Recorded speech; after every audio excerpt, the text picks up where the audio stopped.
This is the thumb spica. Indication for a thumb spica will be a suspected scaphoid fracture or navicular, jammed thumbs, dislocated thumbs, and perhaps maybe even a ulnar ligament sprain. The measurement for this would be taking a 3-inch elastic bandage, place a thumb in the middle of it, fold, overlap. If it overlaps, 3 is fine, but if it overlaps a 1/2 inch or more, I like to trim it down. And I'll show you that when I get to that point. The length will be from the tip of the thumb, and again, 2 inches distal from the intercubital, or the 3-finger rule. Get that measurement. Cut it off. Push it back. Push the product back into the foil, into the box. Keep your fingers there until your door comes down and touches it, and then that way you know the product's behind the door. Pull your fingers out, reseal, and make sure that red seal is done. Make sure that red seal is gone now. Okay, that way you know it's sealed.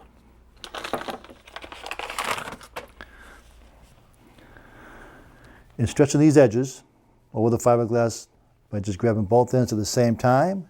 Stretch, turn, and stretch. Or as an option, you can open it up, the double-faced tape, and just cut off the edges if you like. And that gives you some nice protection. So what I like to do is just take that extra, see that how much bigger that is? So I'm going to take a 1/2 inch away from the open side, the double-faced tape side here. Just open it up and just remove about a 1/2 inch of fiberglass, just the length of the thumb. Okay. And then from this middle here, this section here, take a little V out of the middle of the fiberglass. Close it back down. Now removing some of the excess padding. Snip the middle of that V. And now you'll see when I apply it back on the patient,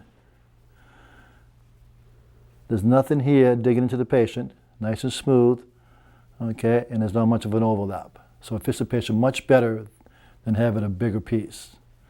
So now we're ready to wet this. And just taking your water bottle and just down the middle of the splint. Push that water through, squeeze, place it back on the towel and just roll it down halfway, squeeze it. And what you're doing here is just removing the excess moisture from the padding, so that's important to do. Roll it up in the towel, squeeze. Place it back on the patient, taking that V right at the nail bed, so the thumb is protected. Now, there's 2 ways of doing this. The traditional way is just a conventional radial gutter, or what we like to show is the slightly spiral it over the dorsal side of the hand. Okay, it seems to want to follow this way anyway. Just slightly spiral it, and just lock it in at the wrist with my bandage. Again, starting at the bottom. Lock it in at the wrist, come around, first wrap, and then the second one goes right to the very tip of the thumb, high, figure 8. If you go high, you should create a bridge here. That's okay, because the second one comes up, comes down low, eliminates that bridge, and now up towards the elbow, 50-50 coverage. Pulling on the splint, relaxing on the patient. But you want to watch out for its positioning. You don't want to have any other deviation. You want the wrist straight, okay, and not like this. So you want to have it straight, thumb to oppose the index finger. That's position of function.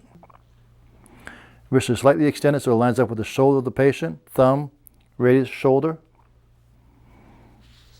And I maintain this position by just having the patient grab another bandage, That maintains that position for you for the first 3 to 5 minutes, and you're all set to go.